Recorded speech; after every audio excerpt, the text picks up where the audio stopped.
The featherweight division in the UFC, in my opinion, has become very stagnant. There's not a lot going on right now. There's a lot of top contenders without fights. So today, I'm going to try and matchmake the entirety of the top of the division, try and set up some big fights, and try and get things going. Now, I'm basing these matchups off what I think the UFC is going to do and also what I think would be the most compelling fights, which means these fights definitely aren't for the most deserving fighters. These are fights that I think just make the most sense and I think the UFC are going to want to pursue. So, of course, starting things off, we need a title fight. Alexander Volkanovski hasn't defended his title since April, and of course, Volk is a guy that usually loves to be active. This time around, it doesn't seem he's going that route, which is totally fine. The dude was active for a very long time. So there's a bunch of options really for dudes who could fight for the belt. I mean, off the top, of course, there's Lerone Murphy, who a lot of people have been touting as the dude to fight Volk next after he picked up that spinning elbow KO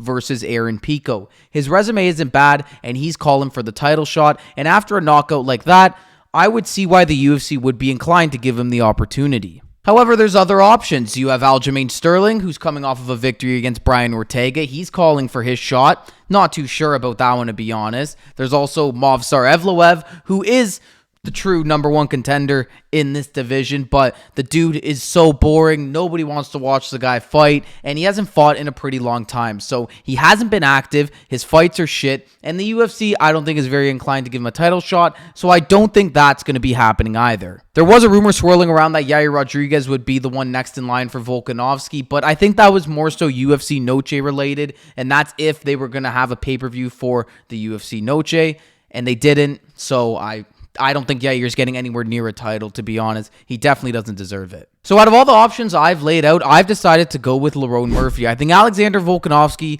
versus Lerone Murphy is the right fight to make at this point. Is it the most compelling of fights? Is everybody dying to see Lerone Murphy fight for a title?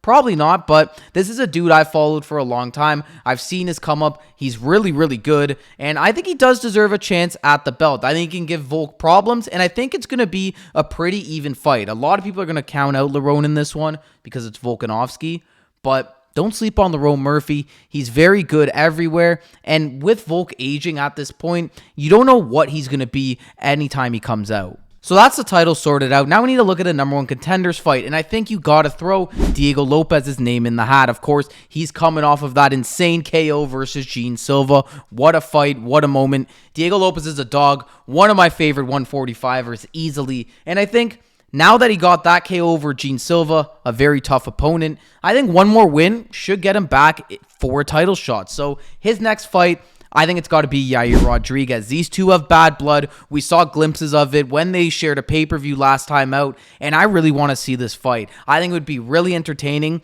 I'd pick Diego Lopez to win because he's a dog and he's good everywhere, and Yair on the ground is a little questionable, but on the feet, this would be a striker's delight. I hope they do this fight, honestly. I think they will, if I'm honest. I think if I had to say what Lopez's next fight would be, it's probably Yair Rodriguez because they're not going to give him a title shot considering he just lost to Volk, and Volk hasn't fought since. So, yeah, I think Diego Lopez, Yair Rodriguez, that's the number one contenders fight I would make. And then, if Yair does win that, you can finally justify him fighting for the belt again. Now, that leaves a couple of other dudes in the division that I do want to talk about. First up, Brian Ortega. I haven't matchmaked him with anyone because I think he's done at 145. I mean, he was literally knocking on death's door last time he made that cut. I don't think it's going to happen. He's been wanting to go up to 155 for a while now, so I think he should just finally make the jump. I didn't include him. However, I did include Aljamain Sterling, who I just mentioned, and the opponent I've picked for him is Arnold Allen. I think this one makes a ton of sense. Arnold Allen is one of the weird dudes at 145 that seems to have been forgotten about, and I don't know why. He's a very solid fighter, and he could give Aljo problems. I think it's the fight to make because if you look at the rankings, there's really nobody else in that range for Aljo to fight. And Aljo should not be fighting for a title because he just lost to Movsar before the Brian Ortega fight. He's not in line for a belt. No chance. He has to fight somebody else. And I think Arnold Allen, with all the options laid out on the table, makes the most sense. And for Arnold Allen, I mean, this is a massive opportunity for him. If he can go out there and beat Aljo, he can throw his name into that top 3, top 5 conversation. Now, of course, that does leave Movsar Evloev, and he's kind of the odd one out, and that's because the dude he doesn't fight. I can't match make him against many of these guys because he's already beaten Aljo. He's already beat Arnold Allen. He's already beat Diego Lopez. Like, there's not many options. I think you could potentially go with the Lopez rematch, but of course I didn't go with that. I went with him versus Yair. So for Evloev, I'm going to say give him the winner of Yusuf Zalal versus Josh Emmett. That fight's coming up very, very soon, and I think the winner of that should be in line to face Movsar. I think either one of them are going to get killed, but I would back Zalal to have a better chance, and I'm picking Zalal to beat Josh Emmett. So I'm going to say Yusuf Zalal versus Movsar Evloev. That's the next fight you can do. And then if Movsar wins that, I mean, you got to push him closer to the title, and you got to kind of give him an opportunity at that point. But who knows? It's Movsar Evloev. I don't see him getting a title shot anytime soon. So that just leaves me with one other dude that I want to talk about, and of course, that is going to be Gene Silva.